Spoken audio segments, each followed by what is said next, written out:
আসসালামু আলাইকুম রহমতুল্লাহ। আমি আবু মুসা। আমি এই মুহূর্তে চলে এসেছি বরগুনা জেলার আমতলী উপজেলার এটা হচ্ছে হেলঞ্চাবাড়িয়া ইউনিয়নে, এবং এইখানে আমরা একটি বাড়িতে আসলাম, যে বাড়িটা আসলে আমরা দেখতে পাচ্ছি যে চতুর্দিকে কিন্তু এই বাড়িটার গাছ পড়ে আছে, এবং এই গাছগুলো কিন্তু সব যে ঘূর্ণিঝড় যে রেমাল হয়েছিল সেই ঘূর্ণিঝড় রেমালের কিন্তু তাণ্ডবে আমরা দেখতে পাচ্ছি যে তাদের বাড়িঘর কিন্তু বিধ্বস্ত হয়েছে এবং এগুলো কিন্তু লন্ডভন্ড হয়েছে। আসলে বিষয়টা হলো, আমরা আসলে যারা দূর অঞ্চলে ছিলাম বা আমাদের দেশের অনেক ব্লগার দেখেছি আমরা, যদি আমি নাম নিচ্ছি না তাদেরকে, তারা বলেছিল যে আসলে কি হয়েছে বা এই ঘূর্ণিঝড়ে কি হয়েছে, কিন্তু কথা হচ্ছে যে যার ক্ষতি হয় সে বুঝে যে আসলে কি হয়েছে।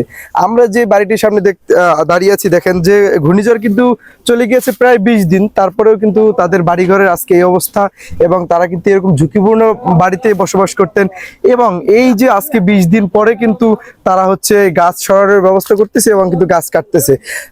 তাহলে একটাবার চিন্তা করেন যে যে সময় ঘূর্ণিঝড়টা হয়েছিল তখন এই অঞ্চলের মানুষের কি অবস্থা ছিল এবং আসলে তাদের কি অবস্থা ছিল। আমি আপনার কাছে একটু জানতে চাই যে যখন ঘূর্ণিঝড় হয়েছিল তখন কি এদিকে পানি উঠছিল কিনা?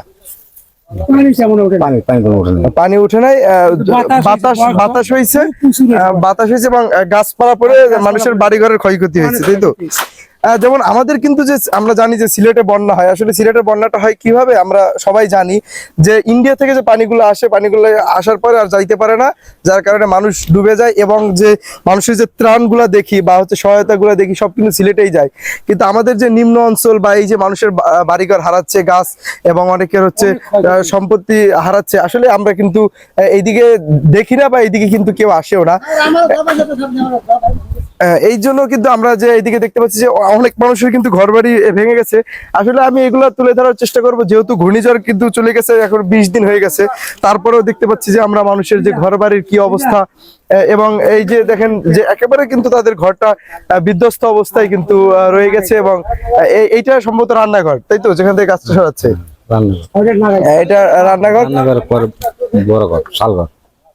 আচ্ছা, এই রান্নাঘর এবং এই কিন্তু ঘর, তাদের ঘরের উপরেও গাছ ছিল, এবং এই যে গাছ ঘর থেকে কেটে নামাচ্ছে, এবং এইদিকে যে গাছটা ছিল এই গাছটা কিন্তু এইদিকে ঘরের উপরে ছিল। তো আসলে আপনাদের কি এই বিষয়ে কিছু বলার আছে কিনা, যে একটু কিছু বলেন যে আসলে বন্যায় কিরকম ক্ষয়ক্ষতি হয়েছে বা আস্তে আস্তে। হ্যাঁ, সম্মানিত দর্শক মন্ডলী, আমরা কিন্তু এই মুহূর্তে আমরা একজন ভাইয়ের কাছে আসছি। তিনি কিন্তু এই যে বন্যায় যে ক্ষয়ক্ষতি হয়েছে বা এই যে গাছপালা, তিনি এখানে কাজ করতেছে। আসলে আমরা তার কাছে একটু জানতে চাই যে আসলে বন্যা এদিকে কিরকম হয়েছিল বা কিরকম আমাদের দক্ষিণ অঞ্চলে। হ্যাঁ, বন্যায় ঘূর্ণিঝড়ে অনেক আমাদের ক্ষয়ক্ষতি হয়েছে। এই ঘর বাড়ি ভেঙে চুরে চুরমার হয়ে গেছে। আমরা মানুষজন নিয়ে ঘর বাড়ি আমরা এই পরিচালনা করতে আছি, গাছ কাটতে আছি, আমাকে অনেক ক্ষয়ক্ষতি হয়েছে। হ্যাঁ, আচ্ছা, আমি আপনার কাছে একটা প্রশ্ন করতে চাই, সেটা হলো যে এই যে আপনাদের যে ক্ষয়ক্ষতি হয়েছে বা এলাকায় যে আমরা অনেক বাড়িঘর দেখতে পাচ্ছি যে বিধ্বস্ত হয়েছে, তো সেক্ষেত্রে কি আপনাদের যে চেয়ারম্যান বা মেম্বার তারা কি আপনাদের খোঁজ খবর নিতে আসছে কিনা? হ্যাঁ, আমাদের চেয়ারম্যান মেম্বার খোঁজ খবর নিয়েছে। হ্যাঁ, নিয়েছে, দেখছে, পরিদর্শন করছে, করলে সে কি করবে, সে যদি কোনো সাহায্য পর্যন্ত পায় তাহলে দেওয়ার অপেক্ষায় থাকবে বা দেবে, সুযোগ সুবিধা নেবে। হ্যাঁ, আমাদের মেম্বার সে আসেনি, সে দেখেনি, এই অবস্থার মধ্যে আমরা আছি। মেম্বারও পরে আসলে দেখতে শুনে ঠিক আছে। আচ্ছা, ধন্যবাদ জানাই আপনাকে। আপনাকে অবশ্যই কষ্ট দিলাম, আপনি যেহেতু কাজ করতেছেন।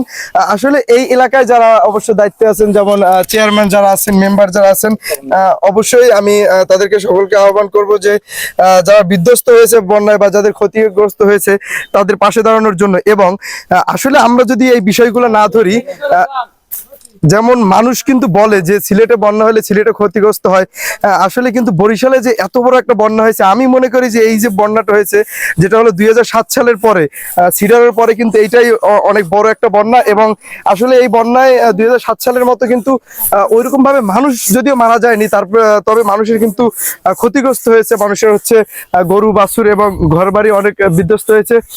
মূলত হচ্ছে অনেকের কিন্তু পুকুরে মাছ ছিল, মাছ চাষ করতে, সে মাছগুলো কিন্তু নষ্ট হয়েছে। আসলে প্রশাসনের দৃষ্টি আকর্ষণ করবো, এবং হচ্ছে এলাকার যারা দায়িত্বশীল আছে সকলের দৃষ্টি আকর্ষণ করবে, এভাবে যারা ক্ষতিগ্রস্ত হয়েছে সকলের পাশে থাকার জন্য। এবং সকলে ভালো থাকবেন, সুস্থ থাকবেন। আসসালামু আলাইকুম।